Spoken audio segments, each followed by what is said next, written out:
होगी बंद अजान, कभी ना होगी बंद अजान।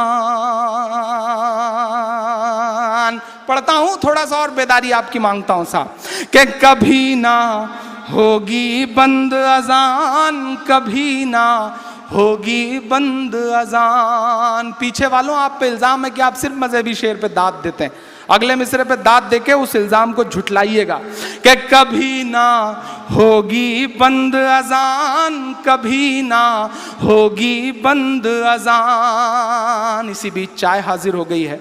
चाय आती है तो ये सोच के चुप रह जाना पड़ता है कि चाय वालों के बारे में कुछ मत बोलो, कब कौन चाय वाला प्रधानमंत्री बन जाए कोई भरोसा नहीं है साहब, इसलिए कुछ भी बोलते हुए डर लगता है।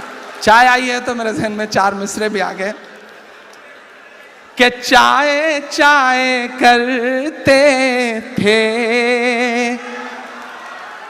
हाँ, थोड़ा सा आप मूड में आ जाएं, मैं एक माहौल बना दूं उसके बाद, चूंकि हमें बड़ों को सुनना है।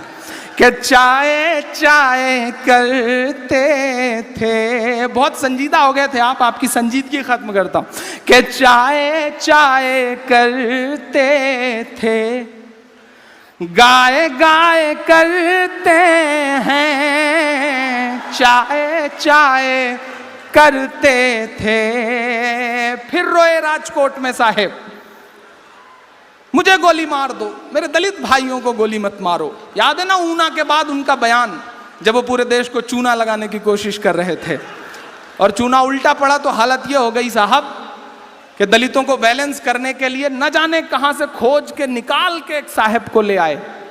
ठीक है, पॉलिटिक्स में ये सब करना पड़ता है, वो भी कर रहे हैं, लेकिन मैं मिसरे पढ़ता हूं कि उस एक ऊना कांड की भरपाई करने के लिए क्या क्या नहीं करना पड़ रहा है। उस्ताद तक को चूना लगा देना पड़ रहा है साहब। तब मैं पढ़ता हूं ना कि चाय चाय करते थे, गाय गाय करते हैं, चाय चाय करते थे।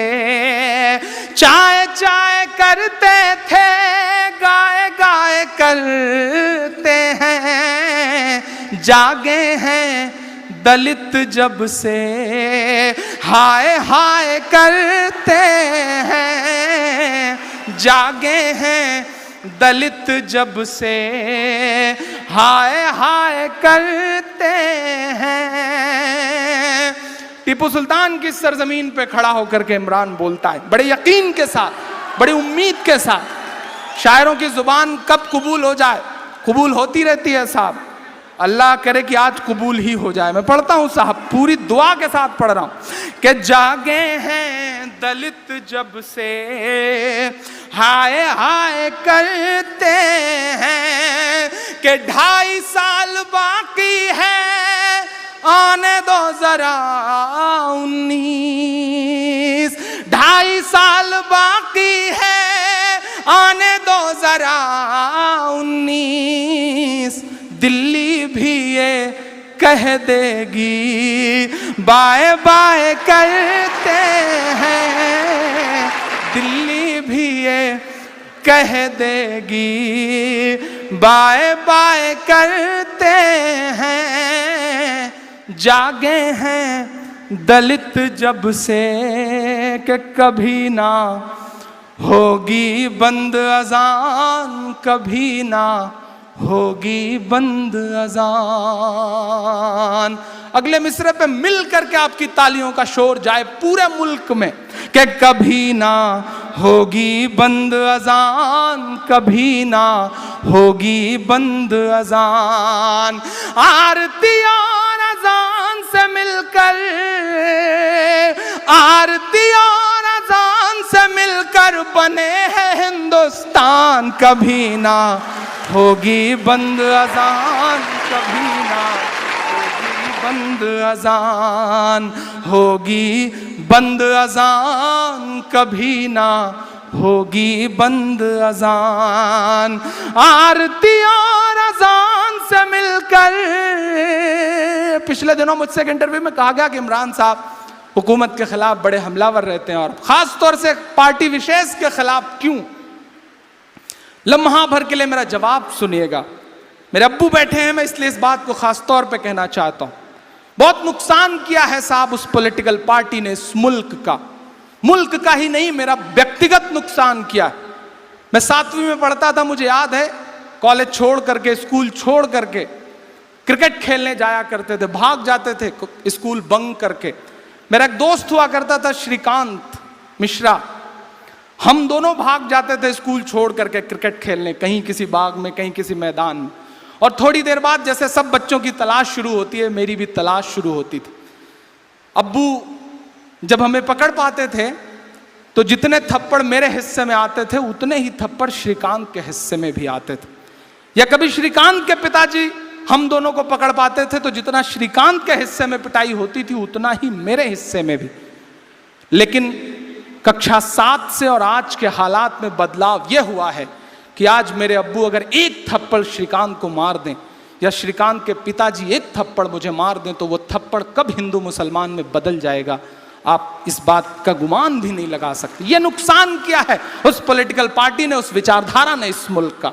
इसलिए मैं बोलता हूं कि आरती और अजान से मिलकर, आरती और अजान से मिलकर बने हैं हिंदुस्तान। कभी ना होगी बंद अजान, कभी ना होगी बंद अजान, के लम्हे भर की अजान लगे है तुझको गुंडागर्दी।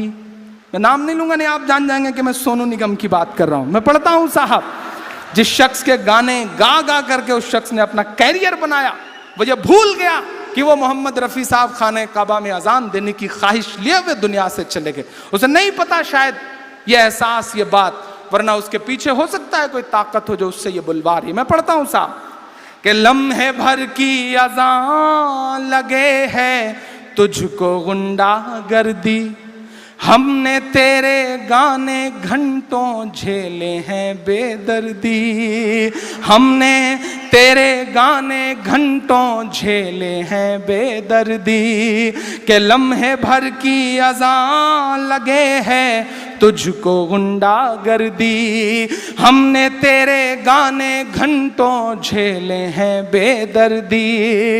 गायक बाबू,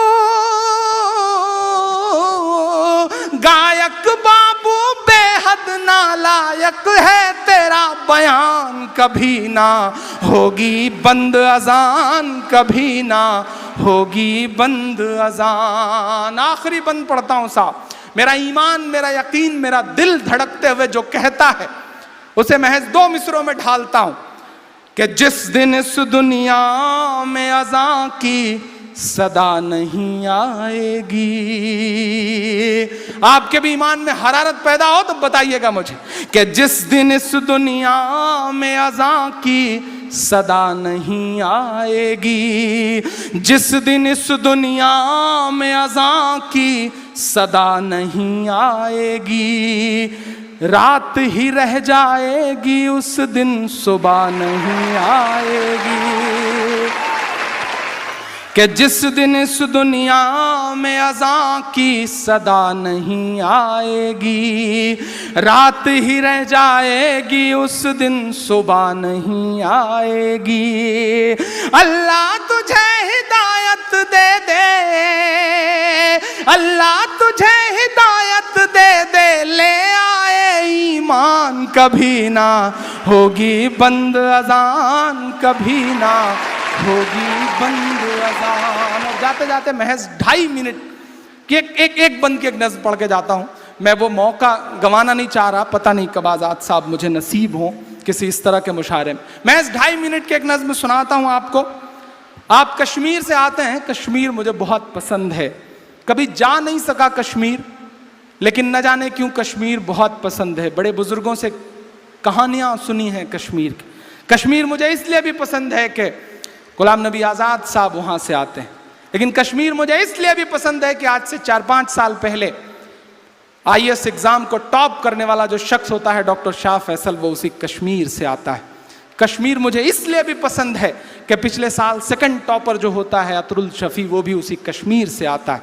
कश्मीर मुझे इसलिए भी पसंद है कि इस साल IAS के टॉप 10 में एक बच्चा कश्मीर